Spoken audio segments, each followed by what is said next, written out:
O te whasisilatu a toi amatalia nei tau manga le whono au whai tula whono. Whamalolo on sailu tato mota. O te whamalulu atu te pai o le kapeneta. Ono ua mai a whatautola o tau whaasolonga o tali ale malo. Peitai o tarusanga mai le fionga le minsta o whatoanga mwhai ngā whaiva. Mo se avanoa e tu mai e iluma le tali alana mtanga luenga ono tae au e tae au whatulanga ilana mta upu tarusanga. Tau palota i le whamasnonga. Ia tō whamari ai, ai wau tā palo o fionga le minsta o whatoanga mwhai ngā whaiva. E te tūlai mai mō lau sau noanga tari fuai tau. Male nganga whaloa. Ea, whātai lau o fionga le whongawhetalai mo le avanoa. Tau sangai nai se avanoa e. Ia awa fo ngem ka ngaruenga o ngai kukuangia fo i rea soa kai au. Mo le koe rea ngā whawhkai kele. Ia wha leo inga fo i rea ngā whawhkai. I ngai eu ka mama kua ngei vaange le fionga i miniska. Ia mo le avangoa ia ua uinga mai o ke ka muai. Ia o koe whaasorota i lea. Naua fionga le whakawhekalai au le whaia se whamakalanga. Se ia ua whiange lava i lau mukanga ruenga na ngai whainkarang ka pua inga. Naua fionga le mingiskarang o lango. Naua fionga ai a lupo. Ia ai mai se fo i le pulenga. Lau sunga le pulisili o mukanga ruenga o whakoanga whainga whaiva. Kai ngange fo i naua fionga le pulisili o le mukanga ruenga. Ia o kako susuenga fa sayenkisi ia isa mongei ia kapua imaya malmanguia sei faise kala kako mkanga luenga ia ekusai fo i male karafa kawal kupe ia peonga kako ia ngei ole a lele paia fa va kiule maruli sa fainga ka lele wa pio ale aleanga kaukai peo si fainga si kila maula o nga whaakai leo le whaasao ia magwao a wau ka kou so kuli le maoka Palemene ai whaakai a wau ka kou whakapai a ua leo le Gafua o le kai ka ke kuai ngei ai lilia o vangu maraso ria si papa ai sila kauloa e whainga ka mangakula makapungu o ele sange ilanga se a kua le ala e popo e fo i kapu e ele mo kapui o moka. O pu fo e fai le ele nge o faleaka. E sala lava inga kapisa fualo so. Ai sea leanga o i nga kaka iki o tau kianga.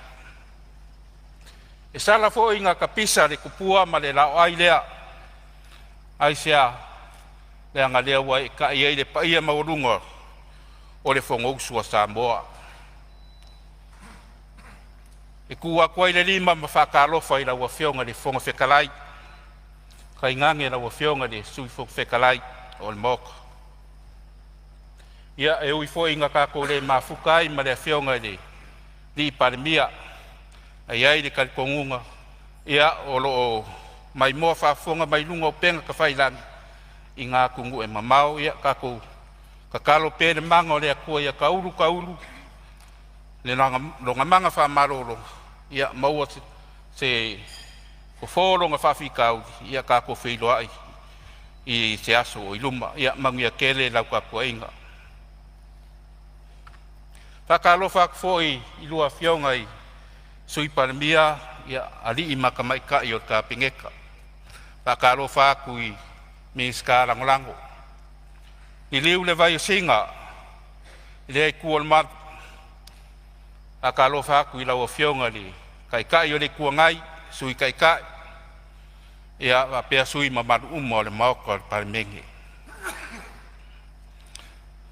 A ka lo whaku I lau sunga le whai lau kusi ma lau soa kau, ai mai se fo I le ofisa ma madu o le fongo, whafkai mo le ngai kau singa, I ngai a fiafi, ia le aua, pale au o sao ialo foi de kalingo le suo Palemene ia o mo foi se fasilinga malos fa o i fe au nga luenga o ngeia fiaf o le koe le ngang fa kai kele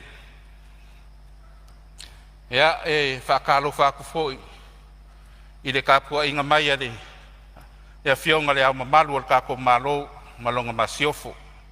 Aia le kako inga sui au maolako farikua. Whakaro whakfo i le presidente o whamasngonga kai ngangi ari i makamaikai o le whamasngonga. Whakaro whakfo i sunga i kai umo e kare sia ma sunga i whawhenga inga umo i so te whakawhai kaulanga. I ko Kongo Samoa ngei mākungu i whafo o lo whaamngongo mangu a wase mangi o Samoa mo le rumanga. Ia e whakaro whakfo i ia i le kapua i ngā whaururunga o ka ngā ruenga ku maoki. Ka ngā ruenga umo al kako malo Samoa lo rima mawai ai ia i le kako whai ngā malo. Malo le soifua mangu ia malo le langi mama. Ia le pai ai o se ku malo whare alini ngumera rua e i se kaimi o uawhiaku. Ai kapua i mai amal mangu ia se i whaifo i se sao le kako i ku malo ia awa fo i ani kara ku pepe o ngā o pengei na mauka. Na wa fionga le fonga whekalai ia o ke fia kali a kulava ia ingisi fo i o le mamaru ngā whea le ngei makanga ruenga ia ingisi fo i o maka upo e fia malamala mai. O a maka mai le sui whaipule mai palaudingu mera rua. Mings kao ka alonga mga alanga oa marifia fia o kangaka. Sa kalsanga ingai se sosoangi mo se wha maunginga o wha koanga wha ngā kula. Mo le kumalo ia e mai se sili. Longa ngu. Ia sa ngua fo e kalsanga inga fo i le kao fia le kao fia ku mau al whaunga inga o vaila au. Ia, mo le sira fia e le kako mauka e mai se le sui mamalu pe o ngā saungoa i vaenga ia. Ia, lea ua lango inga ngei maka ngaluenga. Le ka mo whainga ka ua, ma le aki ngā inga o whaakoanga ngafa kauli mainga. O le awha kingo fo i suenga i loilo ai, a ua le mawhai ai o ngā sosoangi ai i le maka ngaluenga, i le wha maonginga o whakoanga wha ngā kula. Ma le unga ia o le whaonga inga o whainga e whaasao ai si o manga e au ngoa ma vai la au makaukia. Mo le sirafia e le kako mkanga e le kako Palemene ngei ia o loo iai fo i le komiki whauwhaukua o whakoanga whainga whaiva e le whaonga inga i se vai la au. Ia po le Organic Advisory Committee. O loo whakingo inga, a wale kango inga o le unga ia, mat whamarosia o whakoanga. I le whaonga inga ingi vai la au. Ai ua whamauinga le kausanga. A wanga luenga a luaru iluma. Ai mai se le whamaria inga o manga onga ngā kuinga mai ia i louku malo. Ngā whea fo ia le sui whaipule o si umu.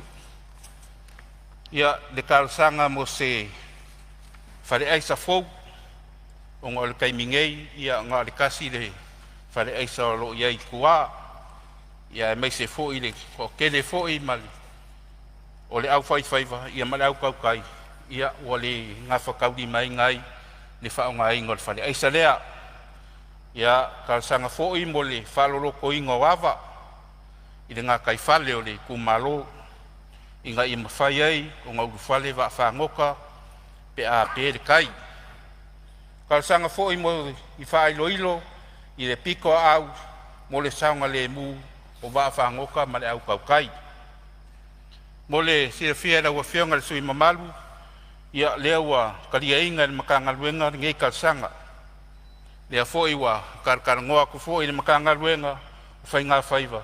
Ia e whailoa i masuia i kumalo mo le whakarangoa inga ma le ilo inga o se isi whare aisa fau i se ngofuanga le lei e whakuai.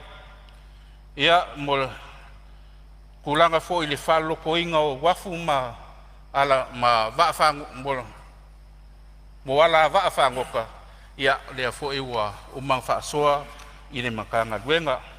A koai ma le whapiinga o whailoilo I piko au mo le saunga le mu ia o le au kaukai. O le ala ua whaakingo ingo ngā luenga i ngā lue whakasi ia ma official malo o lo ngafa ma kiuke ka wafu ma le saunga le mu o ngā kaifale ia mo le sile fia la ua fionga ia lea ua amaka whakakarngola mu ka upu.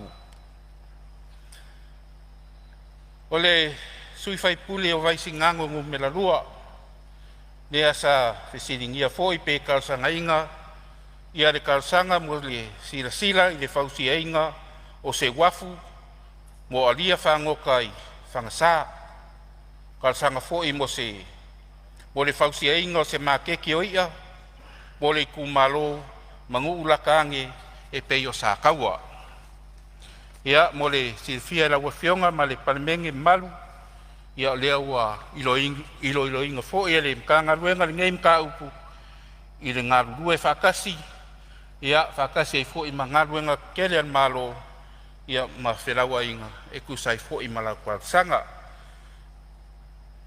Ia o fia e foi le fuafuanga an mkanga ruengei i le whaale leia o ngofuanga o whangokanga ma le whaafaingo fia inga ia o le makeki inga o ia a le kumalo ia e maise ia le akungu.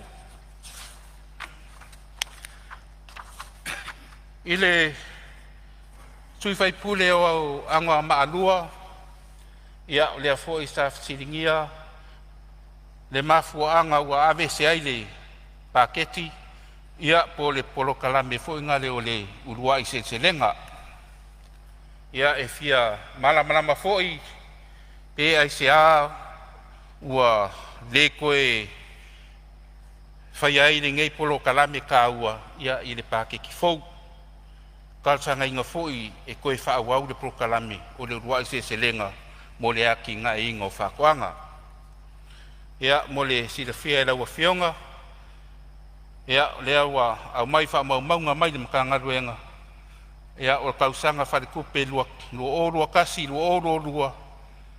Ia e kolu i kumalo. Mangu unga whaakingo inga lua i se lenga. O mai le kausanga wharekupe lua orua kolu. Ia whaasolo ifo ua lua skulwhai kumalo mangu. Kausanga wharekupe lua orua kolu, lua orua whaa. Ngā o le lua i kumalo ia o ngā o awhianga i le koviki. Kausanga wharekupe lua wha, lua lima, ia e se furufiku i kumalo sa whakingo inga lea wha moe moe. Ia makuala ngolango inga le mkanga luenga le ngei pokalame i o ngā whakingonga. Kausanga umawai o ngā olonga kāua i le unga ia o le koe wha olola inga ma le aki ngā ingo whakoanga. Ia whapea fo i ma whainga whaiva. O loo ilo inga pea ele kako mkanga luenga ma le mkanga luenga o kupe le a fianga o le polokalami. Mangisi suinga e kalangoa inga e se fuafuanga mo le ngā solonga le lei o le ngei polokalami ka ua kele. Ma koe ku inga i kokongu o le kaiala whakau o le kupe mo isi kausanga whakupe a wā le whawawinga. Whawawinga ai o le ngei polokalame ia mo le silafia le sui mamalu ia ua kaofia le kumau ngei polokalame ia o ngā loo whaiai ia susuenga le mkanga luenga o kupe pakasei ma le mkanga luenga ia ke loa e koe whakarangoa inga ma koe au mailunga i le kara whakau o le kupe lua lima i le lua ongo. I le sui whai pule o le kumalo whale aruko. Lea sa siringi ai le whaukua inga o se aki ngai aki ngai ngai a kiri o pokalame ia mo whaunkango whai ngā whaiva. Ia ma le unga ia o pokalame mo le aki ngai inga o whakoanga o le kumalo.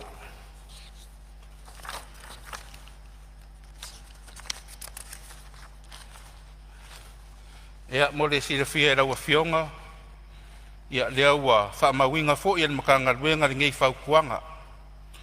O loo whaanga solo fo ia le kapenganga, ia o polokalame, ia o fiai le whaonga inga o mea whainga luenga karawhia ngai, ia mo ngā luenga o whakuanga.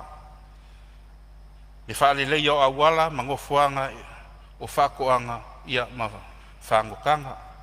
Ma le unga ia o whakoanga e whaonga ai waila au whaonga kula i le whaosau ingo le sisio manga.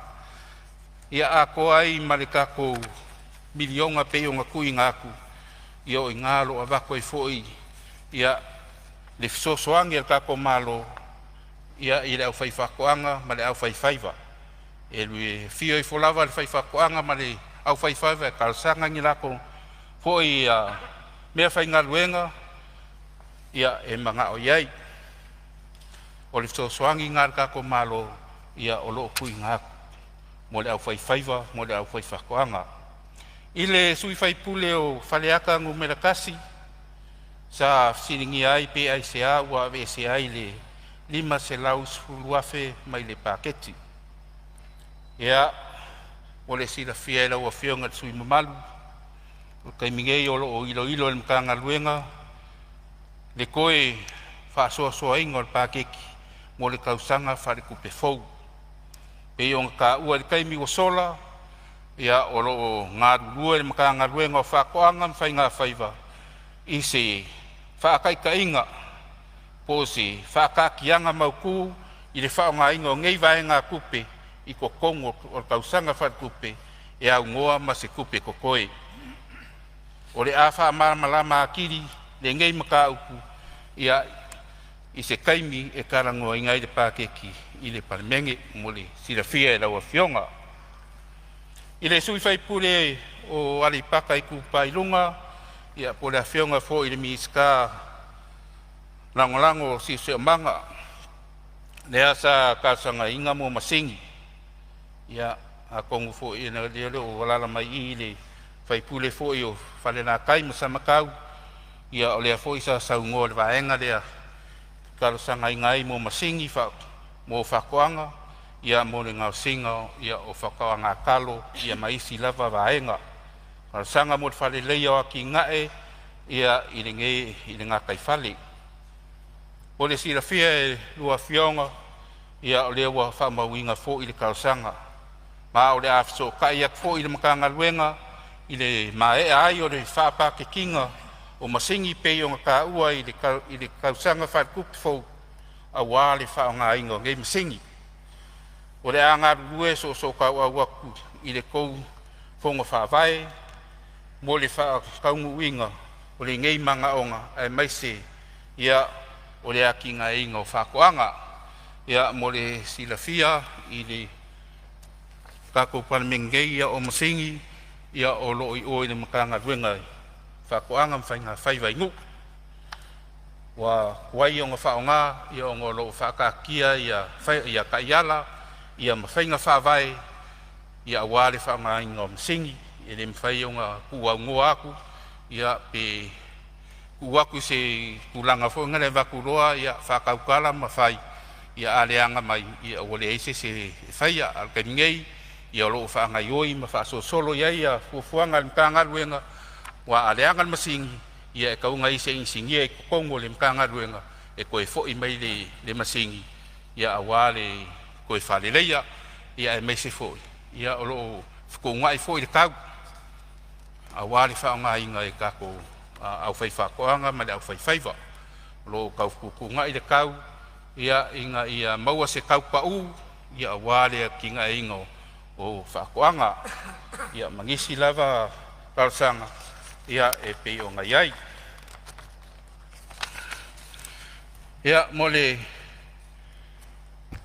sirafia e le kako Palemene ngei ia o lea fo inga e fo ile fsiri sala ngā fo i le fionga le sui mamalu ia mai whare alupo ia se manga onga ia po se kualalo fo i ingia ia ngā i se su suenga ia wale le oloa fo ngale ia po le mori lea wa feuka ngai fo i ma le pulenga su le li pule ia me se fo i le panga luenga ka ko fa ponga su suenga fa sa ingisi Samoa ia po le Ross ia se avango e a fio kuai e fa ka ngoa la mka upu ia i le kumalo ia langa wa ma ua fo i kele fo ia ka mau ainga ia a mai se foi le moli sua mali e mai la foi ku o le kako a kungu mo le silafia o fionga ia e mo le koelanga fafkai ia ku sai foi ma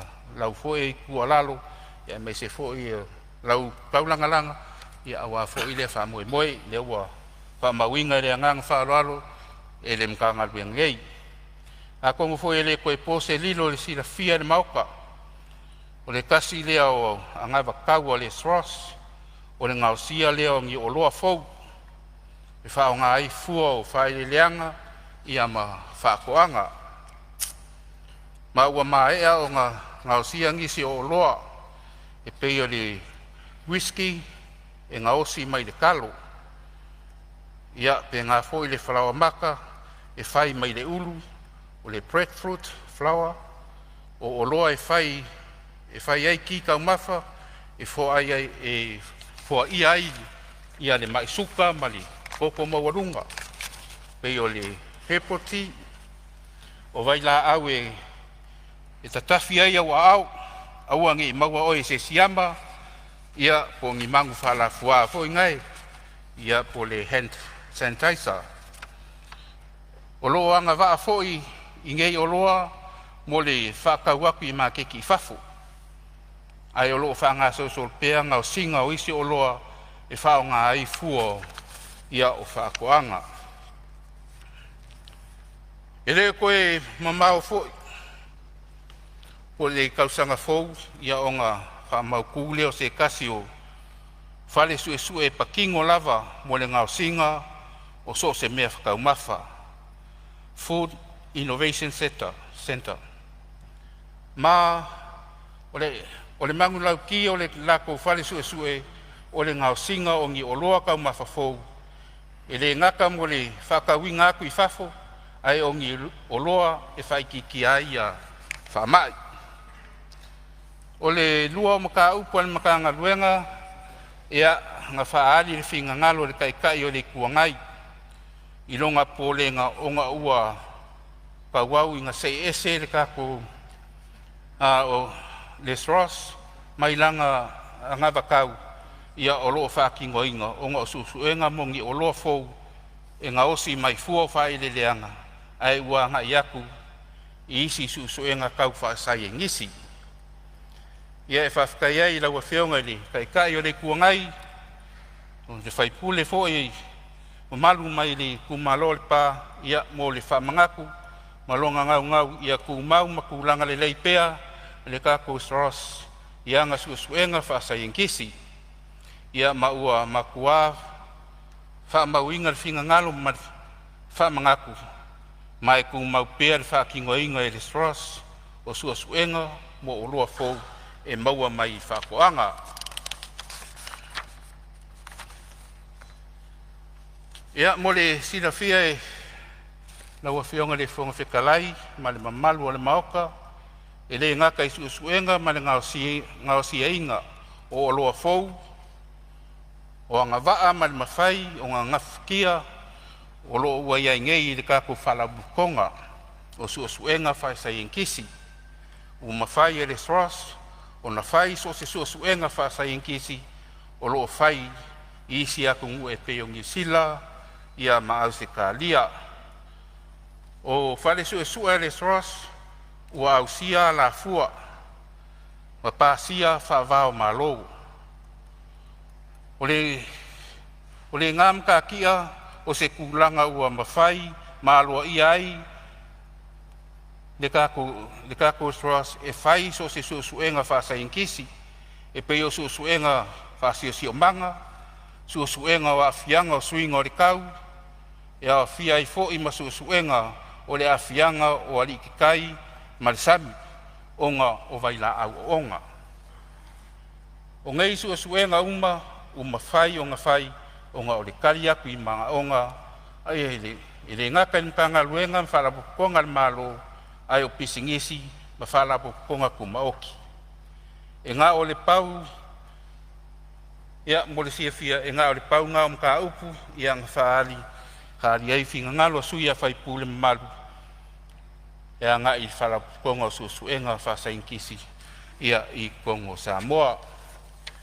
Ia mo le sila fuia fu ele ka ko kungu o ele ka ko Palemene ngei e me se ne malu se ka ko kungu. Ia o le ai fa ko a maua foi ia ua mai a foi o nga fa pi ele ka ko fa aka fo ia po le x-ray ia se kasi foi o ka ko fa aka ia e sosoangi ia awale kaususu ea leo fa mai ese mai aku i fafo pe i nga maua ia wa ia fo ia ngisi fa mai wa ka ko kwa oi ia pe o le ka ko kwa oi pe e fiki o lo wa ia ngel fa mai le pe se fa mai nga le akia ia mo meo o lau papa ia ma me fa penga ia wa fa ia sim ka ki o fa mai le o le termite ia malesi o le fall army worm ia o pe o fa mai ia le wa fa ku mai le kanga ruenga le wa fa pipi ngei ia ka ko fa aka foule po le x-ray le ia ka ko kanga ruenga le biosecurity ia awa lava le mapupuia o ka ko o loa winga mai fafo ia a me se fo ile fa ki o fa mai ia pe yonga ia ngei ia ke longa le paule o vaenga lo fionga fong fekalai ia sa fe ai ngei makanga ruenga usai fo i mali kara kupe ia o sa mai ka winga fo ia ke le fo ia sui mamalu sa la nga fo ile kulanga le ole tango ka lo soi fuanga e lava le nga kwa inga ngei makanga ruenga lo fionga ile fong fekalai ia e alang ka ngoka ia o ka ko wo fu fa ka u me ai palang ai le nga ngoka inga le mtanga luenga ma ko ngei ia ako angai fai le fa ko anga ko le kalo o le ufi o ka mu o le koko o le esi ia ma fai ko ngala au ainga ko ma fanga ia lava nya moa fanga ia lava nya kwa ma isi lava mau me fanga ia ke no le kalinga fa fika ugi o le kaunga so fuanga e fai la kala fa kai la fionga le fonga fekalai ia ile malanga ka milo lenga ka milo ai le fa ko ile ko sa mo kas o le rock show lenga ka milo sa va ia e lo se o se maka inga fo ima se kilo fo ia le vang fa fai ia ile me ka ma fa fo isa ka ko va ai sa va le kele o le kalo ia al kele me kwa ro ia vaange ia saistu ia malango ngoa ilava ta ko amaka kwa isa le longa kulo le fiang ia o ka ko ai lava mka sami ilupe o moa ia ka ko kiri ai mi ai palang ka milo mai lava so a ko sa ia mawa ai fo ile ka singo ka ko ia ile fo ia ngu foi mai kumalo o le mokele sala fai ia e o nga e se fanga upa inga la fionga le fon fekalai ia e te kuala lo ngem ka lo ngaluenga ka lava un ka ko ngadu ruai fai ka ko fakoanga ia ma ka ko ngadu ruai ma lo se mai se ka ko nga kai fale pui le le ka ko nga kai fale no fionga fon fekalai ia Malia fenor fina ngalo lo fionga le minstao tanga lo ngafatoanga fenga faivolo i le fa ulave mai le suyo ali patai tu pai lalo fa mon mol sa no mai su tai la fionga fon fekalai se fai se malo longa lo so minsta se me fi fa sa o se me fi fa mamla mal sa no fa mamla la fionga le sa no la fionga le minsta sa uta uai ale e suilea na o sivingia la ofion o le ase tala mai la se tulanga wo iai e ona e fio atu e te asiasi i ale pata fia maua se famtalanga sa o mai la ofion pe la tulanga wo iai tatum ta upu ma le fa tumut fa lolo ia ofion ale ia malia fenole min stalo e foi fa la ve mai fale atatasi ia tu lai mai fale atatasi e fia fa ma pe se me viva sa o lo final Tsalai o me fa sa o me fa ma lama o ia le ia se sa no me ai no ma fo o O lea sa saunoa le fionga minsta o soifua maloloina. E te tau ona whiriwhiri te tau ia tau mawhai lunga o laulau. Yo le mena sa o fia maua fo ilele ina ia tau ia inisi tau sanga fo ilele wha popo mai. Pe a whai o a tau mawhai e recommend mai el minsta soifua maloloina. E te tau lunga o laulau. A pe le ma watu sauna ngal minsta. Pe o le mana o mia ia o puaa ma moa ma. A pe o le mele ka o mit fo ilele. Pe o le mena le wha tupula ia el suka pe a whai sa o lau tau matawina. E nei mea ane wa whenumia ia lo te mawhau fo ilele se mea tā ua fo ilele mōr soifua maloloina. Ia le sauno mai minsta tā ua ia o te loe tā ua alfina ngalo minsta i meo whaingo whalewelawe. A mea ia tau mea ai lungo laulau. Pem whaina fisosa ni mai na ia soifua maloloina. E nā se mea whapena. E whaftai lau whionga le minsta o whatuang.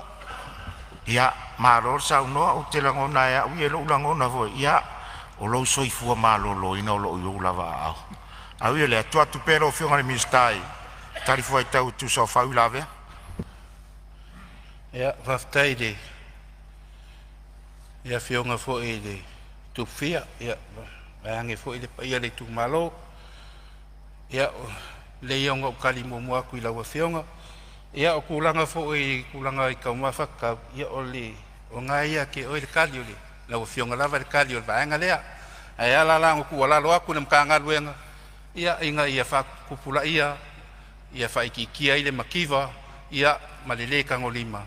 Ia, pe o ngā luenga mamanga, ia kiri a kinga. Ia, i o kako ngu maainga i o ngai pisingisi maua fua ngā le ngā whalalo lau whionga ia o le whionga i tuwhai pule ali paka i kupai lalo ia whamaru rua kui lau whionga le misi aku le pepa ia ufali kongu fo i le wa aila ko ia le asa kalsanga inga le whausi e inga ngufali la au ia po ngofuanga fo i ia e whaamilia ia mo meo la au koko mo le kumalo ia mo le si le fia lau whionga i o kaimingei ia o le lava o lo ngalurue le mkanga luenga ia ma le mkanga luenga o le ele ia mafua ngā whangua ia awa fo i whakingo inga mat whamauku inga o le lisi ia awa le whangai o inga o le vaenga ia whamarurua koe i lau whionga ia o le lava e mai le kali le mkanga luenga ia i vaenga ia e wa uma ngā sia pe o ngai saungo ia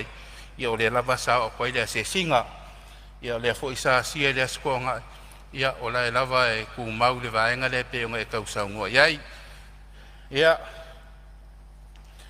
e o maenga ia pe o ngasaungo ia sui mamalu ia usai malngei makanga luenga ia pe o nga Ngau whionga le fia whangat whono. E mo se wanoa whamon mo. Ia, o lo iei le si whau la vea mo le whasau ino le taimi au sau maro longa te isi. Fwoi lo whionga le minsta. Sei tula i mai a vai maunga tolu. Whaftai tere lau a whionga mo le awanoa, a whionga whon whetalai. O sina mea e fia whaamanino. Leanga e ioe le tau whiore nei tu malo. E se le tau o le whausia o whatoanga mautu. E ala iona tala no ato au le si tangata whai whatoanga. Ai i le lau telo le tu malo vai maunga tolu. Ia, tai peila na yo nuu yo le o ne o matautu. Ua le ai se whanua e ngā luru e ai, ma whai aini i atina e whapea. Ia, e pe o le mea le tau pi ama e fo i tāra sanga a le si o uso a whai pule mai vai maunga. Mana o mia aini whanua. E le anga e moni i ma i oelo tā fia tā ua, le whai o whato anga e tua i ai, i al tātou atunu. E mea lava i mwhan tātou tau sia i tātou atunu. Ai o le whale tonu lea, e o le e amana ia pe so mātou vai vainga. Ia isi pito nuu ia po isi ala whanga ia e tono le taulanga. E le aini tua maota po ni tua lawa. E ngā lulu e e mawhai e ona tua ia nei taimi o le taunga tāra so i fuanga ia ma le whaalo halo lawa lau whionga. Sauna mai lau whionga le minsta. Whawau sauna. ia whaftai le saunoanga matanga o fia lau whionga le sui mamalu mai mga kolu ia o ke whamaruru aku o mākou ia o ngā whakoanga marku alalo ma le whau kua fo ia e lo ia i lava kako mkanga ruenga ia mo le vaenga ia wale whakingo ingo o whakoanga ma le ngā whaloalo lau o whionga ia O le si vaenga la wafionga ia ongo lea lava e saungoa ia ngisi fu o sui mamalu le kaunga kao le soifuanga mai se lava o kalo ia ma mea kau fai whakoanga o mea kau whakoanga fu o whaeleleanga ia ma mea whapenga mo le sida fia la wafionga ma kou kua ka solo mai i kalawhakai lea i wai sa whaka ngai oi whareali a ngai fo i ali paka ia o le lava e whai lea si singa ia siasi ai ia skonga ia o le makua ka ngofi e lava o le mea makai kua o lo ke va ia isi fai pule ia o la pasi ia o la fa ka mea makai lungo le awala o nga lo wakuli aku kua ia o nga ka ngofi e luas fuka la i kaukalo ia ai lava ko nga ia malva yaso i le fa nga angari o kalo mai kua ia mo le silafia ia o le lava e ka ngofia ka ko mea maka ma le nga fa lo ia o nga na ufionga le fonga whakalai o mai lea si kala ia i seo ku malo Ia ngai whonga. Ia, langa le sa au ta au me fifa sa. Ia sai tula i mai le sui o whala Tua au tutu. le sa au ma mawhai vanga le o me fo i o me ia me tau mawha ma me ai e mo e tunu tato tunu. Le o ma tua sili e tulu tangu tai lo me ia mai fafu. Me so ilai me tau hi awa li a le va i ho ila fionga le minsta. Wala ma fuanga e fo italo tal tonu lo fionga. Ia o ngor kaimingi o le fu le u. Ngai ka fioro roi kau ka. Albe mo ia mo kwa kau ka. Ia na ngai ke fio kwa ngi ki ia kwa ke le kau ka lo i. Ia mako. Ia e fu ia fai. Ka mako ka pisi pi. A mo kwa ke le fa le ko lo fionga. Po la sau la so si le fia la fo ise mai fo kam fa e ka nga lu nga ye mea me so la hia kwa le ko ai ya kai ko ka nga lu ya me le ai ke mi ai le ko ai ki ngoli ya mal fa la Ia, se tua le vano le fionga le sui pale miolo tula i mai tu sali.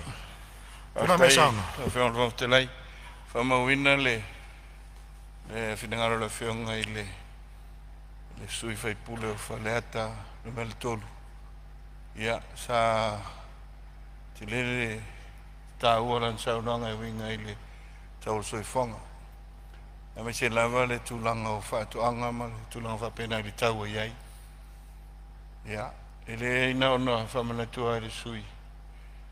Ia, ua whai si i leo te whengo fiele ngaluan manga ma le whangota i nei veitau.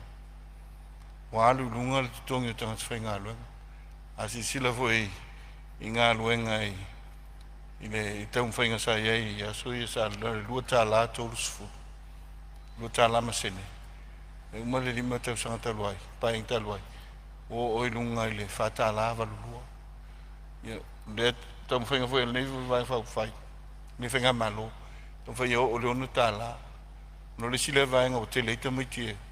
O i ngā luenga whawaitai. Ona ole te ngā whitia i le tau tātou tau tālo, tau hoia tūlanga sa iai sa tua iai ia, ole te ngā whitia le tūlanga wai iai pea ona tātou tau whaasoa fo i le inflation na tūlanga whapena iwa 2% ia, import tātou tūlanga o whawhitau inga o loa mai loa mai whawha mai loi tonu nei mai se voi tōru 2% o na ia tūlanga tau mea ai. Na nganga le nao lena sunga ile, whiunga ile minsta. Ia tau tau watu nei so swani ainga. Ia tau e fo ia i atia eo tātou lau ilele. Le a seta pito sili leo na tau ngata o lo tele lo tātou watu nu. Tātou ile ele. E leo whaunga ina. O se swinga fo i leo whainga whawai. Lo tau mwhaili nei whainga malo, mena ngang whalol. Alo vaftai ia atono le utali le fionga le minsta tu sai fo le fafsili la fionga le suimbalu fale atotolo.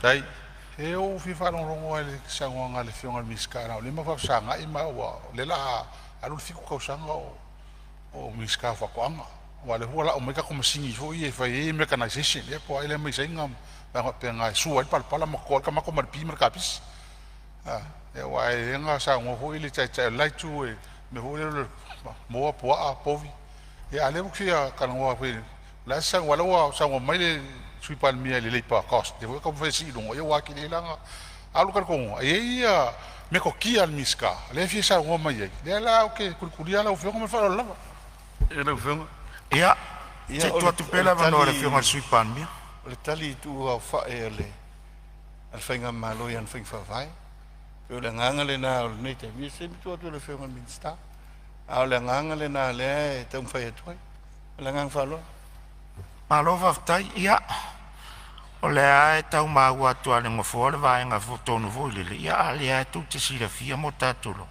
i luto ia se mi o tau ngofie o tele vo o lo tau te mo ia was fu pasene mai fa fola fo wasi i mai le vai nga la nga o si mai ai ar tu langa ne ia e pe o talia vo le tele na ia o le fai al fato anga tangata la to ia e tu la mai la o fionga de minstate o ese sa meto tia langa le pe e na wa tu afa le ata tolu o la sa meto tia o e sa fa i mo e ia aftai la o fionga sui mal ai fa le kolu ia ku sai fo i mali sa ngoang ni ai e ke le lava me kia o ia o lo le alu ki fa ngoka ala ia nga e ka usami le ia kaunka e fo o ma ko o le ama ko e wa ke wa ma ko mo ke fa ngoka kale ofe ia me fa penga ia o mai foi le fa ka se ka mo walalo ai mo si da fia e sui mamaru ia e foi ngo fai o kuā e ka ngo fia ia le penga foi kuai mangongo wa so o foi ia kulai mai loa ia amaka nga fai suenga ia ona kulanga nei ai e ka ngakale ai ngi pia ke loa ai ol pingsing e sa wetanga kai pia ia makai de make ke me lo fa ka wai o kokong ia pe o vai nga lo si ki ai ka uli i ka fa ka i pia ngai a kuā ia fa solo i ka fa ka o pia ia me se foi ia i kuā ia o lo ka ngo fia ai le ia ngisi vai nga pe o kamako ia ma me fa pe nga o kai ngai ia ka fa ka i pia ia ki lo i nga le fa sika ngo ka i nga o lo ngo foi la mau mea kai lava o kai la fionga fon ia pa wale me le fa sai si me o ia le o lo fionga ai tai o me le tu o le kau o me o planting material seeds mai fa mo kwa kau nga ka ala foi la il me le ko kanga lunga le ke le me fa ka mo ka mako ma me va penga mo kwa le mangi me me nga sa ke le yeso so songi ko lo fionga ka foi ku la ka o me ia ko na ngo la ila ko ka pisi ka mako mbanga me ka ela fionga pe ngei fu ka mako la i pe ngal afa la vale ai a o ia sa va pe sa ngo ngai o pe o sola le pe ngai me ki o mafu a ile ia a ka kele lo kalimai o ele miska ke lo fa ia mo ia le fiaf ia malo va tai la fionga ile sui mamalu ia tatu tau tu al tala vo le lista malo awole mai le ia mai le upenga ton kingi fiski mi ro ia fa ngo fiana ia tu mai lo fionga mistai fa mai sa no nga manisi vo vai nga sa fe sui mamat ia fa tai la fionga ele se fa ka ke la fionga sui ele pau le nganga ia fa kai lo fa ma winga lo fingalo ia nga fo ile sua ile skai ia ma wai fo ile ngonga ma ngaku li kanga luenga ia mai se fo ie lo fa fo inga na le vaenga fa kai ke le moli sa ngua malama ia ila wa fionga le sui mamalu ia onga wa fe mai le se ku marola wa fionga le ko fe kalai fa inka le ka po inga ia asi ko malo pele o fa le alili pa ia la ngafa ma lo ngofo ku la fale ia ma le kawanga ese ia pa le alili ia mai se fo isi o mako fale lua fale alili ngumela rua ia se un pele o salang wa le afio sa fengu ivao ma le la kokama malu lingo makua masaka le ava ia kaingange le foyala ia afio foia kapusa kele mo ngalo malo le lua ma le loli su leoka ia la kai foi le malo ko fa ka malama ia kaingange foi le makua ia makama fale lua ia ma le foyala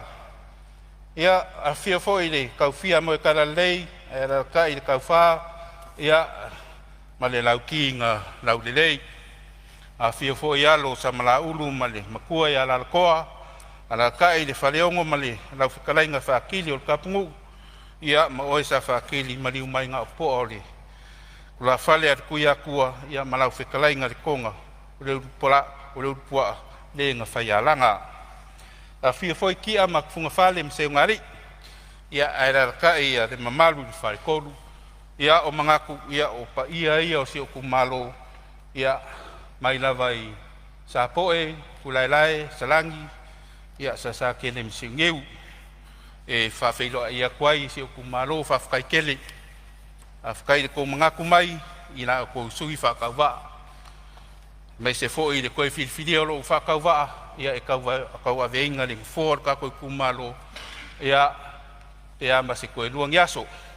Ka ruai, ia ongo lea fo i e le ngalu whaafua le e fokua i mai. Ia ai moli aku le nganga whawhkai kele. Ia i ka pua inga si o kumalo.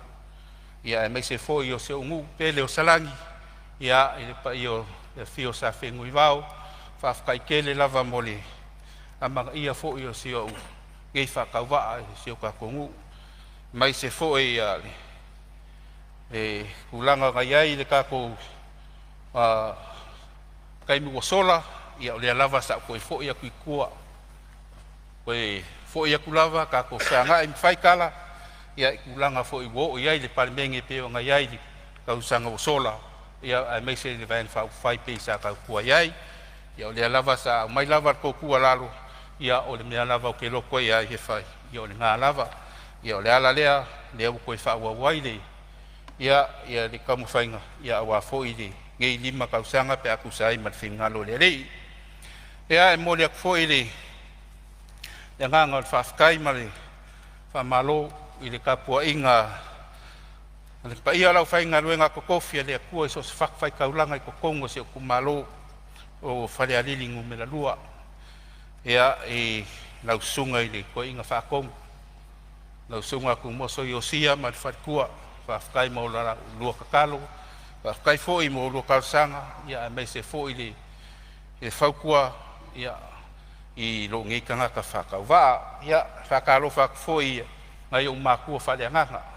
Sunga ia ko lio ma le wharekua i alupe. Ia ma lo kakalo. Whawhkai fo i whaukuanga ma apoa inga. I lava inga ko vae fo i vasa o ngor de singa ngase ia kungu mamau. Ia kakalo pia le whaamalolonga le ali ia kaulu maua songa whingalo. Ia ilang whaamalolonga i lau sunga whawhenga inga. E se kaimika ko koe wheiroa i anga leile kua i lau sunga. Ia e mole fo i le whawhkai i sia ko miki ngā rurue o le pāloka pe o ngai ngei whawhkai kele kupu mai e o ka mali i whailaunga o le wharekua makausi ia o le se ia o lava i se ua piko i kiki ia whawhkai kele marol ngā rurue whawhkai mo la ko ngā luenga mai ia o le ua laingo kura i kongo le Govt Of Samoa ia e whaaleo inga le ia se upu masakala kako kumalo whawhkai kele lava i kako ko miki ngā rurue Whawhkai se o ainga sa pune mangwhiu la o koulangolango. Ia whionga le sa o le ainga whakalainga pune mangwhiu markausi. Ia mei se foi suli ma whioi on se o mako ainga. Ia o ka maa foi makinga. Ia mei se whangau sa langolango inga ngei whamoe moe. Whawhkai kele mo mea uma. Whawhkai ngai o makua. Ia i le kakalo le ao marpo. Ia au whiangai foi makiuke mawhaiva. Ia mei se foi makua si o korua i whanena kai ia kamai a komanga matkinga ia le singa ia mai se lai kua le ainga whawhkai kele mo la o kou soangi whawhkai fo i kakalo ia whawhkai fo i la ingo se o kinga na whionga ia lua whakasanga mangaima ia mare kamai a au whai lo peki ia whawhkai le alolofa mai ia e alai se lengi ma mea uma o sa kouanga le ia i ngei whamoe moe ia koe whakukumu e lea kua mea u whaonga o inga ngor ko wanga lei whawhkai o ainga umalava ia i New Zealand, Australia ia makungu e mamau i la ko foi soangi mai di whamoe moe ia o le kakaro le au nga whakauwa ia anga le lei whamangia le kua ia kou ia lawa whionga le whongawhekalai maua lo malosi whaafuru inga pēr le ko whamai le kua, ia awar whenga e lau whionga, ia mali whongousu, ale kako Palemene, ia angarei le kua i whionga i sui mamarungei, sui Palemia, ia mai se miska rangorango, ia whapenga fo ingai kua le vai lau whionga le kai masui malu umal Palemene, ia i le mangui o le kua ia kia ko, ia wola le alofa ma le anga le kua soifua ma ia manguia. Ia, wa whamalo atu whaftai lau whionga le minsta, tanga luenga whatoanga mwhainga whaiva, whalapu tonga suenga whasai enisi e Samoa, whamalo ta pena, whamalo whaftai le saunua e tari fwoi tau fwoi enisi o vaenga na la ngai whinangalo le mota.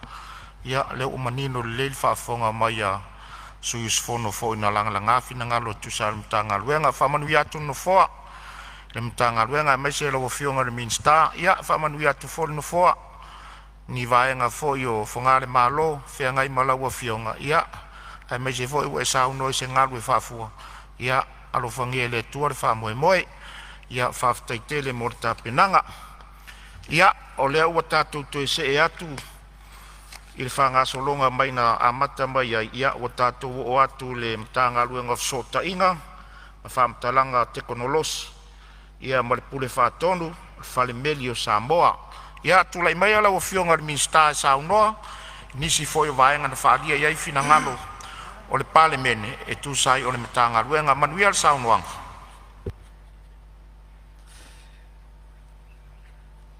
Lau whionga le whongaftalai, se ua tūpō lava le anga le leima le alofa le atua le nia fiafi. Malo le whatotoa, malo le tauata. Momoli atu le anganga le whaftaitele i lau whionga le whongaftalai, mo le awa noa le neusu ngā whunu. A le taupo inga mau, le ne fo itu malo. Lau whionga le minsta langolango, lau whionga le lua sangato. Lau whionga le ofisili langolango, le vaenga maoti, sota inga. Lau whionga ngisa, le matua, le pule, whatonu. Whionga tavui. Awal pule ngol Palemene, tatou malo. Lea ua tafe iuta, e le lafo i tai le sā, ma ua sāuni fo laulo tātou matanga lua. Se i tali, le ngā o ongari, o le tātou usu ngā whono Palemene, i vaenga pe o na mumia. O te tāofi o te leto e talua ina le whala o paula. Masasama le lafia lunga o e lenga. Awala u whātu lima, pa ia whale anga nuu, ma pa ia whale malo. O lea whai ua e lafo ilu maa whale le vi inga, tasi le atua, le nei la vaso. Ma ua e soa ina fo ile nifo la whata whaitaulanga awale si tiole, tātou vi inga i le atua. E manatu, tau lava ino tātou toe whono whapipi. E atu mau atu lava i le atua, lona lava vi inga, ni e o le whaava vau. E tau ia ino o soli, whaali wa aiso lingo le whangatia, o a lele ua malu maunu. O Samoa, o le mai lava na tatau mai le mata whanua, mai posa me, se ia pa ia le si whanua nai le lua loto ali. Tulou na lava. Tulou na le pou o tua au ma fomalu. Li whawhengai ngā senga ula. Ai se o mātou whaatalo whātu. Le anganga whaalolo i lau whionga le whonga whatalai. Mātou whaatalo whātu foi. Lau whionga le li Palemene. I lava ino tātou le mafuta. Mātou whaatalo whātu foi i lau whionga. I lua whionga i sui Palemene. Tai nane minsta umor ka pineta. Minsta lango lango. Whaatalo whātu fo I lawa whionga ni. Tai ale tuangai, whionga su tai. Mali mamalu la nai tu vai. Whaatalo whātu fo I. Whionga I. Sao whapito, tawai tātou le mafuta li asu. Ai tai nane su tu tasi. Whaatalo whātu fo I whaurunga. Tanga ruanga malo, whala tonga tu mot. The fo ina mātou whaatalo whātu, lau whionga le. Whai lau tu silfono, ia malo sua tau tai nane la malu. I ole. O fisa la fono. Sio tu malo e, ia tapua I maia mene manuia. Ai se I waloane lo tau sui. A wafi na ngalo whaalia o le mamalu o Fonotaga Samoa. I lana paia ingele nei lo sifuru ma le valu. Wai se whaafetai lau a whionga le whangwhitalai. Manatu o se lao le lei fo I le nei. Fo ngei nai se whaafetai alo utu malo. Lau a whionga le Palemene. O na wafea le nei tu malo I lau tō wha. Mau tō whinga wali nei tu malo. Whaafetai. Whaafetai tele. Whaafetai lau whionga le minister o tupe. E nane foi lau whionga lo fisili ma le mamalu lau fisa. I naua lau tō ngā ruenga whita ma le mae. Rea ua mātou langolongo inai. Nei tu malo. Ia le tala whaatau o le tupe. Rua oro lima, rua oro ono. Lau whionga le minister langolango. Ia, tapua maia. Lau whionga le whangawhitalai. E na o le toa wha lama whionga I sui mamalu. Nā whea I lātou saunonga. Ia le nei mata ngā ruenga.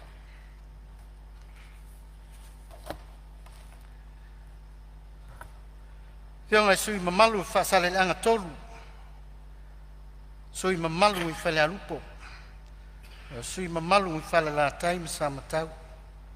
Pea fo I sui mamalu I whale atas. Ui lava ina. Ai ai le taofi. E aunga e tasi lava le wha moe moe. Ma le tua lalo.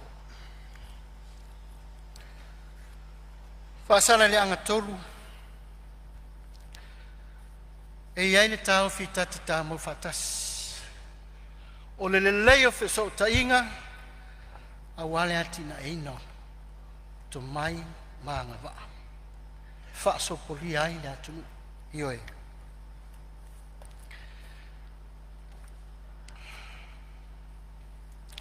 pe ona mo mi ai se fa o ina tu le au nanga o so ta inga io tatu tu malo o le taimi le nei o le uanga lue tātou mtanga luna e whapena o na whao atu. Ia le au nanga o le SNPH. Ina ia mawhai o na whaaso poli ai o tātou tu malo.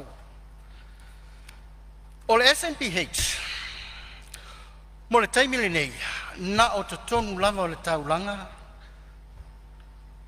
o lo whapena o na whaaso poli le au nanga le tufina atu le au nanga. A le wha moe maualunga. E pei o na iai le fiso swani a le malo. O le World Bank. Lea ua tau mawhai ai e wha le lea atili. Se itia le wha le lea o tātou au nanga nei. Ia mai e wha so pori ai. Ia vaenga uma o le atunu. Iai le taofi o lo wha pena o na mo mia uma mai. Nei au nanga. Ia awale wha atino mai. Pei o a onga. Whale mai, ia inu utua, ia ma tātou motu I savai. O le SNPH na sina tala I titi lava. O le SNPH pe o na whaatuina e le rua fesfu tolu, rua fesfu wha. Ia, mai le nā lama la taimi. Sa whaatuina ai, ai na fua fo I le toa tele, e pei o le whaataitainga to a tele o alo ma whanau I tonu a anga taitasi. Pei ta. Ua maitauina ia ua whapena fwoi ona si itia le tūlanga fwoi numero le au whainga o tamaiti.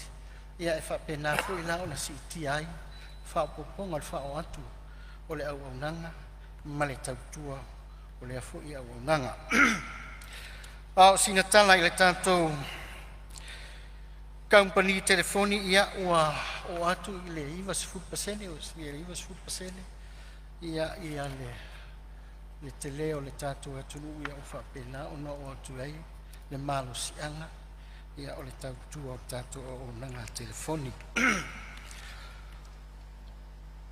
O le sui mamalu samatau whalela time samatau silingi ai nai ia le coverage me se vaenga lo iai ia le blind spots.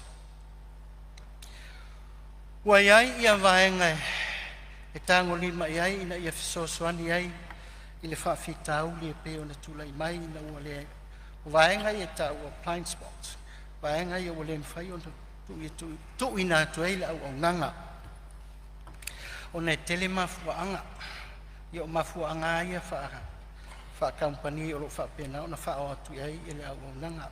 Ta lalo lama ia le whatinonga o le peo na iai le ngā ruenga o whengai nei ma le tātu mata ngā ruenga le wha o ina atu o le alawa o iai le fuafuanga ina i whapena o na wha sopuria i le fui tu. Ai iai vaenga o lo whapena o le tango lima iai.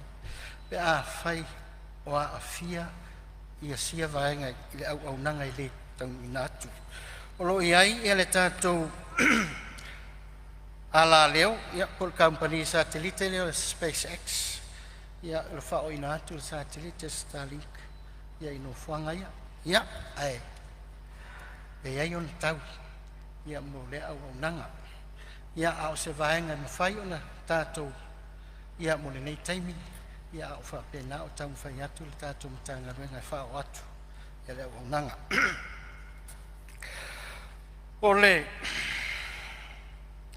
o ngā ruru e ai le official pule whaatonu ma le matanga ruenga e una ia whale telefoni i se awala mautu e whaatino ai lea tūlanga e pei o le tātou Universal Access Fund. Le neisele e mawhai ai le malo o na una ia le leo au nanga tau telefoni i vaenga ia le aini company ma fai ona ave ina tu ai le pisilisi ona fai mai ngau awa ele ai ni tangata ona no fai pe to la haiti fo ila to o mo o le au nanga ia o lo tau fai ai ina ia fa pe on fa so puria e tai tolu masina ma fai lo ilonga e tato pul fatonu por savai e fu ai le maloso la au nanga telefoni fia ia la fanga amaya io na fa pena fu ile ona felongona ia mai au nanga e fa ai lo ai le tau uno ia sa i lunga au le fa fita uli lo fe ngai pe ma kam ni telefoni po fo e te fa tuina ia ai faisina tu ai o le tali atu o le tātou ofisa o le puma. Ia e ta iono masina, ia o tāria lava ia vaenga. Ia a o lewa na fia whaatino ia fuafuanga a tātou company. O taimi pe tusa male, ile nei taimi. Ia pe tusa lima se furunu. Ia o loo vai ai, ia le au nanga. Ia ile whaatau ni ngātu. O le tātou au nanga. E pei ona iai le lipoti. Ia, ma o se taimi ia ona whapenale ona tō rau inatu. Ia vaenga tonu o lo whapena ona vai ai. Ia le o atu lea au nanga. O le company titi sao. Ia o lo fuafua e whaatino ina suinga o lātou pau telefoni i le lua afe, lua se furu malefitu. Mo le wha le lea lavo le au nanga. Mo le company Vodafone le vaenga tonu le blind spots fale alupo. Ia o lo fuafua le lātou paufou. Ia e whaatuina i lau whanua o fale alupo. ina ia le lei fo o tau o atu ia au nanga o le sui lava malu le afionga ina fionga fale alupo tu malo fale alupo ia o le au nanga le tu AP ma fa le leo po fa sala lau io e o le tu asau fale alupo ala taua o lo iai po o le afeso soni ai le mata upo le ile vai o le au nanga ma o polo keti fo I fa le tupe o le laurangi le CTI le SNPH le atanga I fo iai le fa tinonga vaenga mo le leitio e ui e lo le lei I le amo tato tu AP a iai fo le tali tonunga iai fo le au nanga I le famo ina ia fa pena fo ina fa le lei atili ia mo tato tu malo ia o lo o fa nga solo sa ilinga fa mautu ai no fuanga le o iai le au nanga le lua api ia ona fa pena fo le ona feutangai ia ma fa tu ini masini talafena ia mole fa o atili atu o le au nanga I maota malawa Lau fionga fonga. Ia, Maria Fenor fina ngalo lau fionga le di mista o lo ele fa la veli. Sena vai. Le va ta yo le. Fala toru. Me moni Se lava me fia fa mamla po se Ia me. me fia mamla lau fionga. Wan me moni lava yo mo tua te le fa le tonu tato o nanga te mini internet. Ia ale sa no lau fionga la tau fai expand to le SNPH on met tau. Al melena pa le menanga sa ngo ngile le pomo I lo I fengo po o le wa ku kala ku pele menario ave se ako alva nga ku penga se la mo ku puafi le fa nga fa ko location ati ti sao ma vo phone o le menga le sa e tel tonu o phone alfa fi kaud o ye va nga ma pa o ila lo le coverage ale po phone yang o le ku ula ko singi no ngol po o ti sao e ko locate e fengo fi ele mo lo le simia o le ua sa le Starlink SpaceX penga sango kasi nga va nga ka ua o ka encourage pa fa pe so songi ye ka ko ar kulang ala va ye kulang al coverage ya fa ka ilo fiunga pa fa sko ngal nga ka ngal nga company ke fungi wengi o mo kwa ke le ar fa le kom ya la fa ka ko tsui cable marine cable ala nga mai nga ke le capacity le link fa nga ya mal fa la fa ta Lau fionga pe mo se no. Ia, tu le mai lau fionga sui Palemene. Aftai ya ele suma malo falata. Ya tu sai ole fa fisili mare tulanga pe ona yai. E ta ua I ole vaenga le wo yai le. E fionga ile. E min sta. E me se foi ngā luenga pe ona to mai pa ingta wai. Ya le sa to sila ile Whainga malo, ia, nei suinga la iti o whainga whawai pe ona iai. Am te mana tua ara sau noa ngale whionga, il whansua whalata pa ing talwa. Le whautua sau noa il pole nei, tātou co-location, whiel mea e vai e diti sau tu unungal Vodafone, so tulanga whapena. Pei tai, olwa ai le angai lumanai, e wha solo na tilio na se alupe ilunga, mana onga, ia o le tūlanga o ICT e mai se foi ia le tūlanga o mana onga ia o le performance a tātou company nei ia o le ua saul 4G le ua o 5G wa mata ona taunta atili swing o equipment ma le swing o po le ala tau fai e share le responsibility an malo wa le au te le ale tupe al malo le ua alu I co-locations tūlanga whapena ai te tau on tilo lumanai la le tulanga tal fengai a sila fu tato digital TV ya le nga fatia fu le fu wa le tu pen malo aisia le technology ili tau fie a le tulanga nga le fatasi tato ya male company ya ile fare le ya til il sa no le station company tonol o le ICT side events sa fatino. So let's sponsor CTO Temule Commonwealth. Yeah, that they know for ale saunanga ale lipule le company e le o lava tupe malo e vatuai. Ia e le o lava whasol tatu malo. O le mana onga le a mata o nā ngai mai I company nei. O nei lai titi tatu population. Tele mana onga, tele tulanga e. A le eta mwhain malo e ngata e develop le tulanga. Whainwa e tatu le terrestrial infrastructure. Ia, ma le gateway. Ai o mai company, e vai le tatu technology. Ia ma vai le tatu last mile connection. O lau te lenga lea ma le melo te auto. Lewa langolanga le World Bank. E le natu whasoa lea. Ia ina ia expand le tatu SNPH. Awana watu e le langonai. Ile samo tatu infrastructure ne na whatau I tua. I se tau. Ia se iwa mauti no se temi. A whai merkambani. Se lau 5 miliona te whatau I tuai. Ia o tele le tau. Pau whaunga le mu. Se infrastructure mo lumanai. Ia walu whanau. Nanga whalual. Malo whaftai, ia. O whionga. Mali e whengoa le sui o wha o whale ata toru.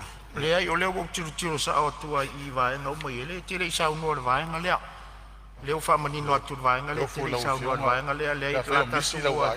Mali e mailo finangalo. Leo whale kongo ela kalaunga. Mali e mailo finangalo o leo wha mamalama atua e lea whionga le sui pale mia mo nisi finangalo o taulanga alanga leo mau atu I wha maumaunga. Mane, tatua onga o le technology.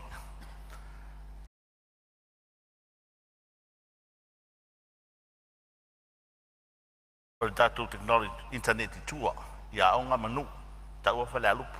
Al me moni ai, o tu tono o taulanga, o tua tele o blind spot, o maalifa, o le vale I Samokare, sawa I taia o mai whai ama motu. Ai whaftai lau whiunga I tūlanga le lewa vai e. I te fua ma tele tua, asi toi whale le a tiri tono taulanga mea lo. O whapena anu whai e tatu pisnisi, ai whaftai o lewa man ia mai se tu alalo nei tu malo. I tūlanga le whatau o tāku broadband, national broadband, I tua I rural areas. Ai me se tūlanga tawa on.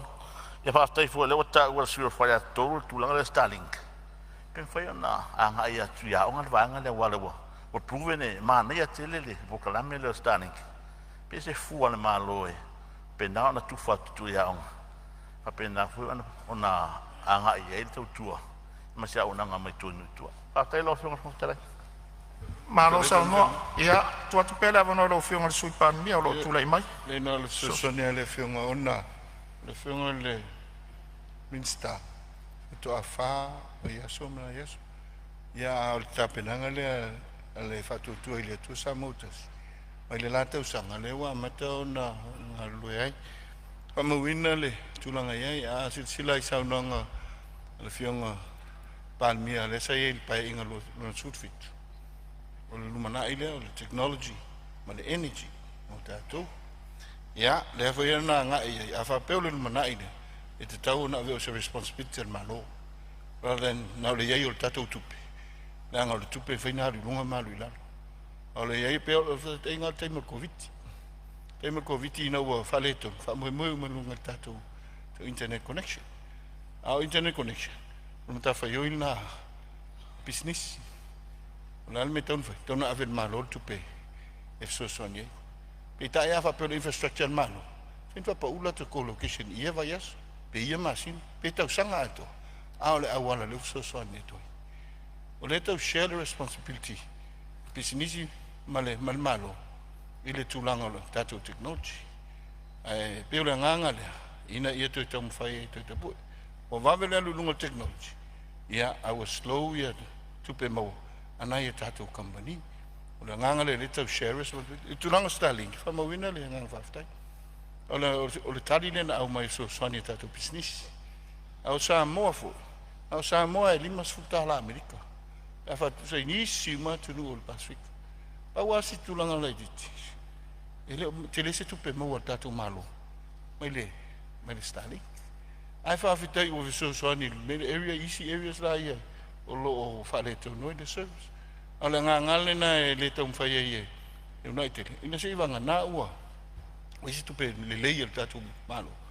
Ia, ona tu te tilo le tūlanga. Alo tala le seke. Maua wanoa. Ia, mo le Starlink. Ia, mo le whaungaine tau. Mo le nganga tumu le whalualo. Ia, malo whaftai lau whiunga sui pari. Me tūlai mai lau whiunga minsta whau lau sa Lau ma. whiunga e le whungutalai e. Mea si whaasa. Ia, se itua tutasi ale avanoa i le fionga i le taitai o le tuanga i saunoa. Me fie fasa. Le manea saunoanga le whionga le minsta. Le tulanga tangata le iai tātou sota inga mawhafo. A fua mai le tātou whalangalango tele i le. E Starlink ia ma satellite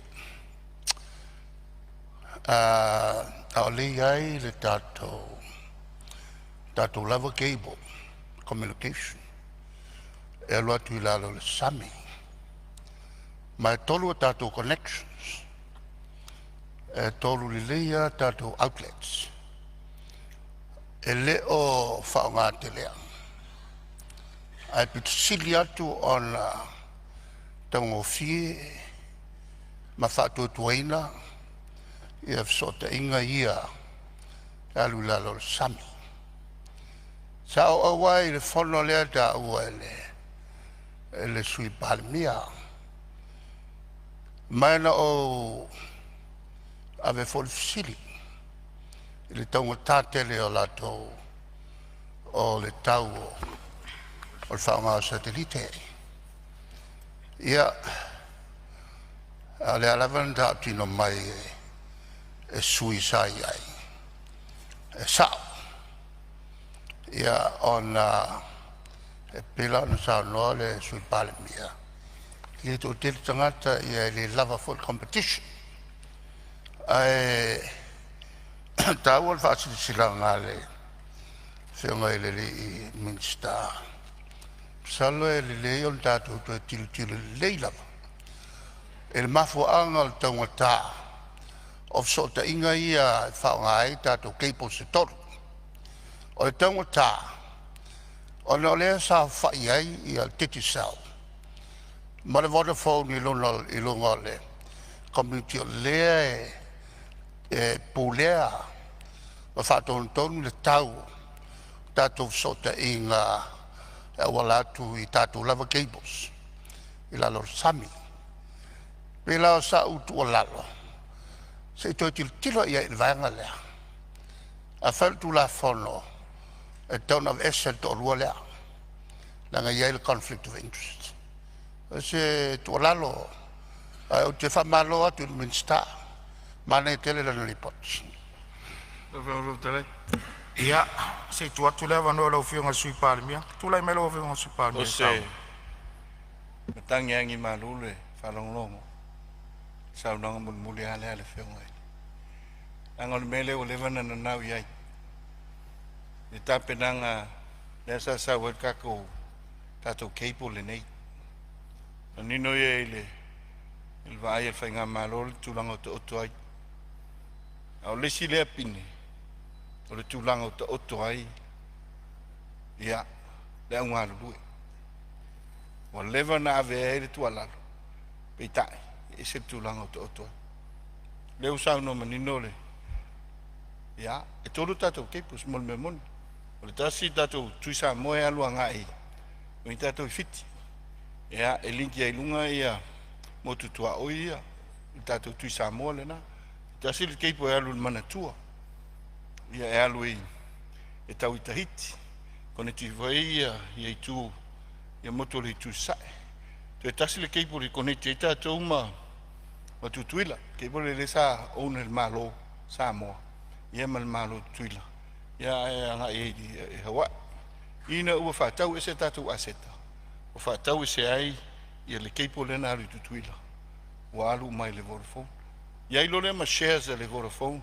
Ma titi sao. I to tonu o tatu keipo company le temi le pe on sao noe. Ia wa left out don malo. Na nganga le nau ia il malo tatu keipo tuei. Ngata i security. Ia mole tapenanga lumana. Ai ia mawhailana a just tau me. Ho se o kosti au maile sa sasisi. I le malo. I tai le fia tu alalo. Pa inga talua. E le tali mai. Au le nganga lea whaftai ai. Pea ono tong whatu. O se saunanga. Se matangi angi malu. Sa lo le fa lo pe lo fa nga lo nga I so ma tu vai vai. Yo no le vai nga ma le fa lo ma le nga tumbu fa lo. O fa mo wina le lango le fe nga te ta yo le tu nga. Ma o la fa tino ino lo. E tu so le fina nga lo la nga fa lo. Ma lo faftai sau no mamlama. Ia, tulai mea lau fionga le minsta. Fa wau sau noanga. Ia, o loo tau to mai le fau la vea a fale a lupo. Ia, se tulai mai le sui a fale a lupo e sau noa. Se me fia fa sao e, anga e sau noanga pe fia fa mamlama. Fia fa mamlama lau fionga le fong. It's a life faftai mo le ava noa. Mo wanju inatul faftai tele lau fionga le minsta. Ono lamana ia se talo sanga le nei usunga fono. Me mo moe na o e ta uale Universal Access Fund.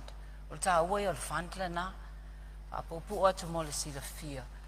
O fund le na e fa atu peina mai ni revenue e moe la tone o operators. E mai la revenue na e fa so ania e mai se lava. Ia fa atu ato eina lele au nanga ino e tua. Lela ia ilu mato nei e la fanga. Ta ua ia e mai tau ina. O Universal Access Fund for imolo I loa na amata mai lava lua fe ma le lima. Lua se fulu tau sanga. Ia la e o mea nei, o le lava e tele ni blind spots I fale alu. Polonga e le o whaonga ina, e le o vahanga nei, operators nei le tupe tau na whaonga ina. Wha lei a tili ai. Mea nei wai loa lava e mato nuu, tu low lava. Mea o blind spots I fale alu. E la tu loa le fia fai start telefoni tau. Tu le lei al ta vale ona le clear lu matu I ole. Ia ele mfai ona fai e fa pena ona inconvenient ele fisosoani fo ele ola le lei ma maua le fiso ta inga. Lona lua e ta uale Starlink ta ua ia moni lava. E o lava ispisi nisi ele o mfai ona affording al Starlink fa fela na afford o matu tangata I tui o. Ai tu tu asa fisosoani. Pau ngai fu operators nge ia ini se leni o lo fa nganga le malo subsidize sai ia sosoani e fo ila ia mato nei no tu em fai ona afford langa late le Starlink io sem natu moli o 2AP ala ila wana vasa natu 2AP esel tau ona mato ma sanya nga fatia e isi tai me lo le la vale tau I tato atunu ne ya o pe ia fa te lo tai o taua ia o 2AP, ona ina moa tuai tala. Ai le moa se connection, ona o le tulanga lava lea o le signal. Ia mal whaaloalo te le, whaftai te le lau whionga ni sta. Ma lo whaftai sau no le sui o whale alupo, ia o whaafonga mai lau whionga ni minsta le naunau ta inga o si o tatu I tu malo e mamau I tua. Ia ale alafo atu lava I lau whionga tu saifo o lo whaafonga mai I maftianga o whale alupo. Tula mai lau whionga ni minsta whaau lau sau noanga. Awa whianga le whonga whatalai, uli atu le whaftai tele, sui malu o lena toi sau noa wha o popo I le, mai le sau noanga au tu sai fu I ma le tatou tala tupe. O le anganga e pipi whaatasi le loto ma le whatua, le mea o sau noa iai lau whianga le sui malu whalarupo. Le anga o le whatu lea, le ngate le ola o wino whanau, a o le soifua malu loina. Ai tai nane le tamao ainga. Le tunu. Ai aua te pole. O la atamu whai ai se au la vave ma se taimi vafe. Ia e whapena o na tali. Whaftai tele lau o whionga le. Tai le tuangai. Ia, pe an sa unua le whionga le sui Palemene. Ia whaftai tele lava mo le tua lalo. Whautuanga. Ia, e fo ina le a whea. Sa unuanga au tua lau whionga le sui mamalu mai whaleata tolu. Ia ai whaftai talia le whautuanga. Se o tua lalo le mea tāua lea. E whau ailo tātou sā. Ia e whaftai telea. Ia ona, iai leo se, toi paua leo si vaenga pe ona, iai fo ia le whanonga le. O awala mai fo I se whautuanga e. Sui mamalu mai whale alupo, tai nane le sui mamalu mai whale atatas, au atas. O le fiso o ta inga, ma le ngana wha ina I le tatou social media. O le se whai tau iai le nei vaenga. o tātou collective responsibilities, o le tātou ngaluenga whai whātasi. E tau fua se manatu ona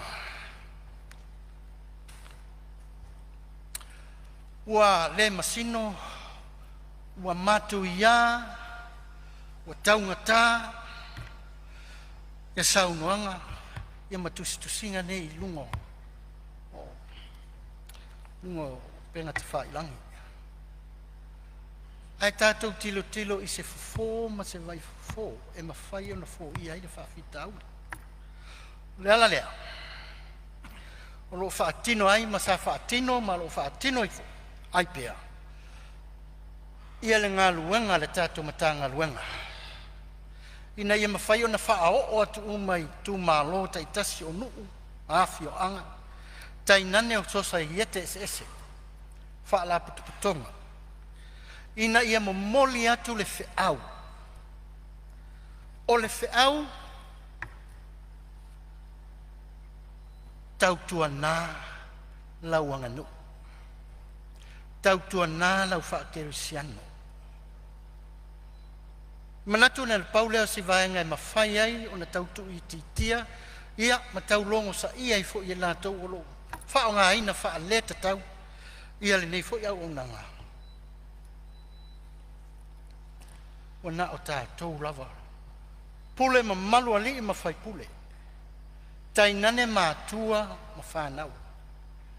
Ai ale ngā luenga whawhengainga. O le tu whaata singa lea. O le toso mai fo i lea i tutonu. Ina ia whau ai se ngā luenga ina i mawhai ai o na o atu se whasosua. A tonu o se vai fo lea. Ina ia o la o ina le mawhau whau le tangata. Pau alea. A o ina le mawhau le tangata i le mea whai ma le mea le tauna whai. Ma le whasota inga māwāna lata o lona usu a tangata. O le vāanga nuu.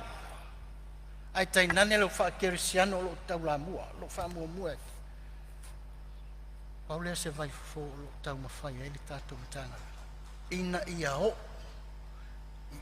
o tō tonga, o ieo, ili ma ano, o le loto le mawhau, le tāua, ai ai o na pāpuipui. Le melea, mo whai aino whapea, o se ngā luenga whai whaatasi a tātou.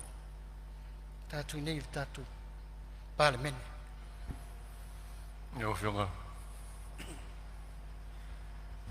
Ia, o lo iei whau la vea mai whale atatasi lo o whionga le minsta, le vole se e whaisi nau malolonga. Ia sei tūlai mai lo o whionga le, sui malu, whale atatasi. Ia whionga i la se vaenga e se fia whasao pe fia whamamlamu. O la tau whamae al saunoanga le minsta. Awala ngona le whanga e tia i le saunoanga manino le whionga minsta. Ona e le ise se tu le lima i nā po i nei. A lai whafonga mai le atulu. A mai se wa le po ma le te leo teimi e mai i la aunga a tai o no wha kālesia. Le tūlanga lea. E le whape le anga social media. A wa le me fesota e a inga. A le tu fa le tonu le wa il teimi nei e tauna sila i il Palemene. O le wha manu alia o finangalo e o ai le mamalu o le Palemene. Ano pumoni ale na. Ua tātou fulitua i atu vasa o tuana. Ale anga i mai pēr social media le tūlanga le. Ale a tātou nofo i nei. E whainga tātou vā whiara loa. Mātou te whaaloalo at fo i nai tū vai le whionga le Palemia.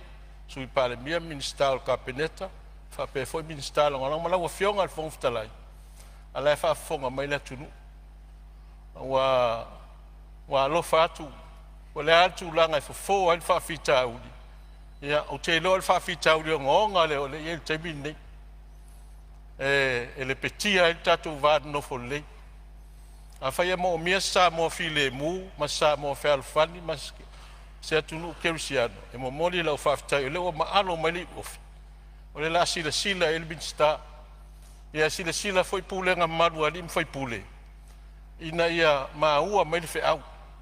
O le feau whaafile mu ele tunu. Ia besi fo tātou te nofo le ia o tātou ngā luang whaifatasi lea.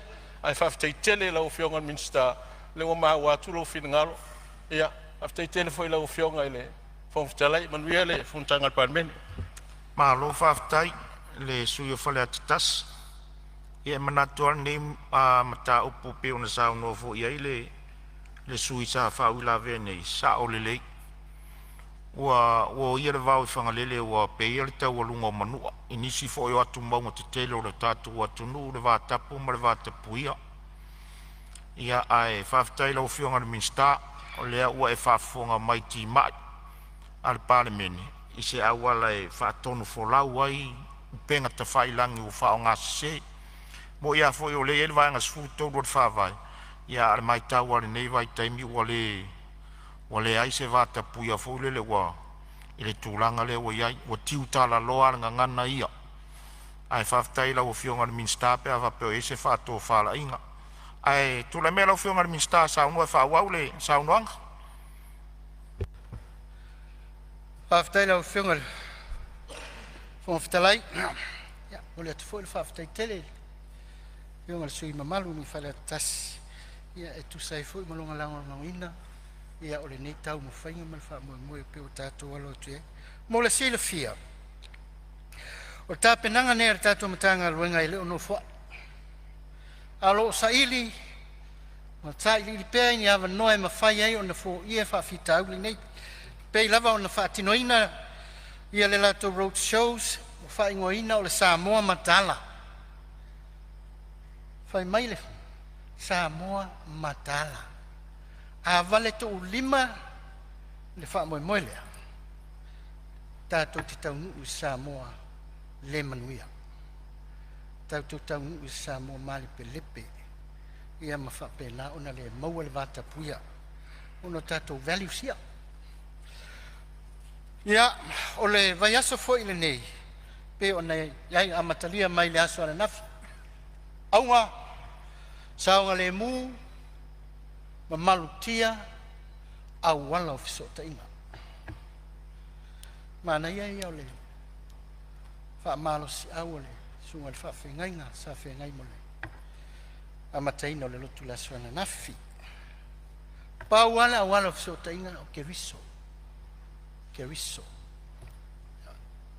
Ma o le nau ta inga fo ile na. O i o le tau fisota iai. Le tātou manu lau ti o lo tātou taunwhai. Solo ia vai. Mai Samoa saonga le mu. Samoa whealo whani. Samoa le ainga.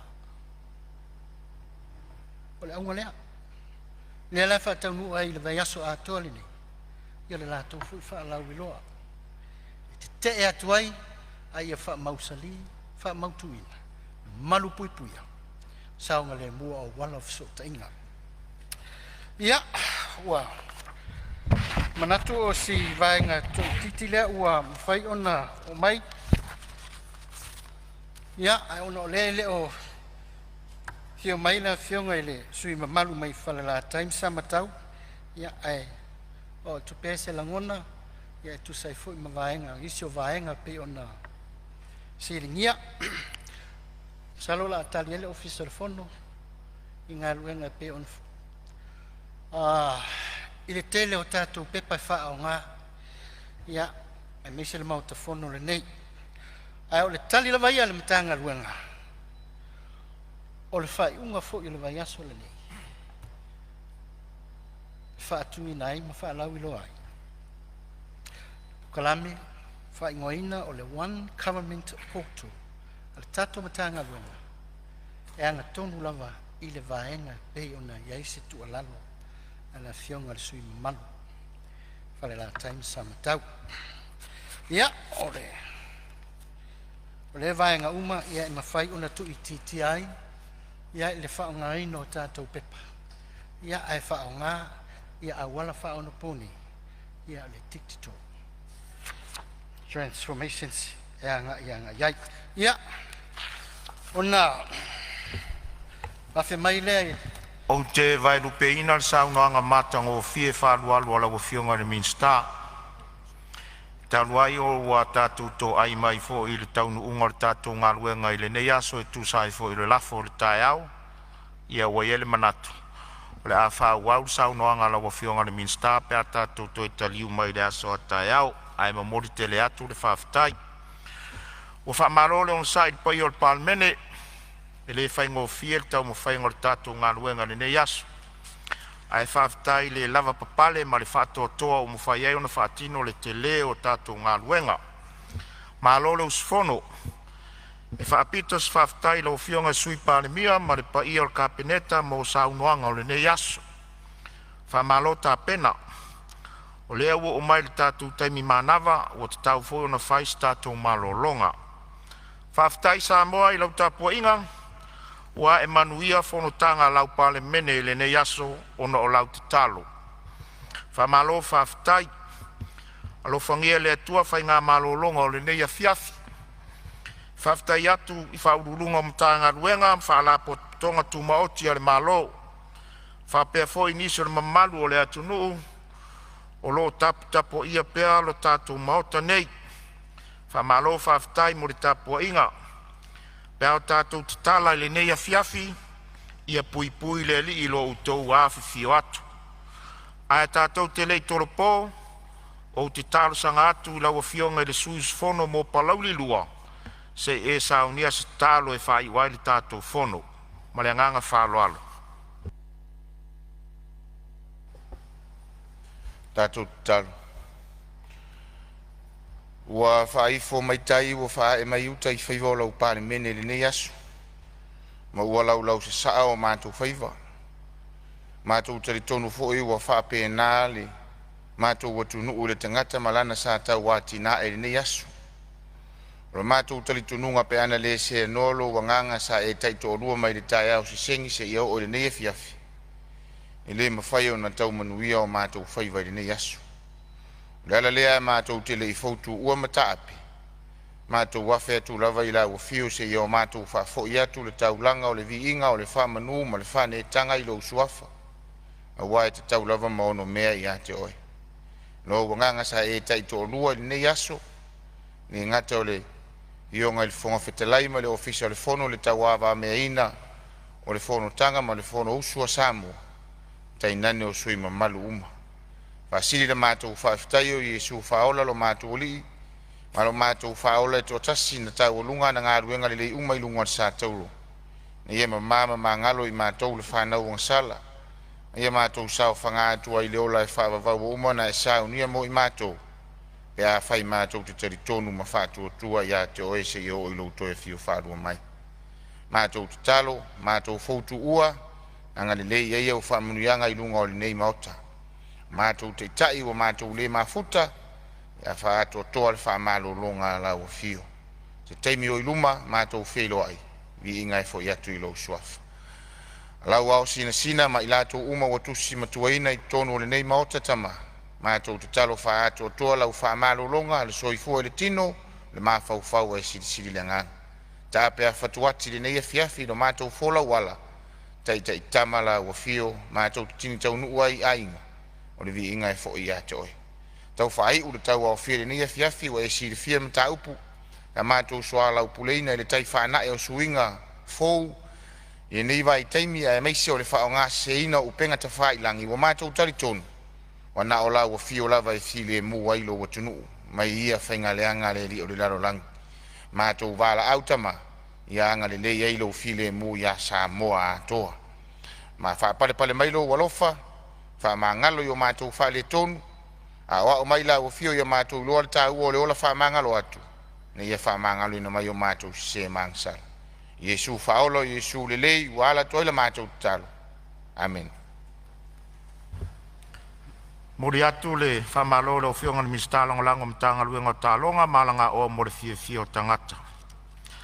O te whasisi la atu o tolo poneita o manga le fono au whai tula fono, se ia ulia le aso fono a tai au, i le tula iwa tōru sifuru le tai au.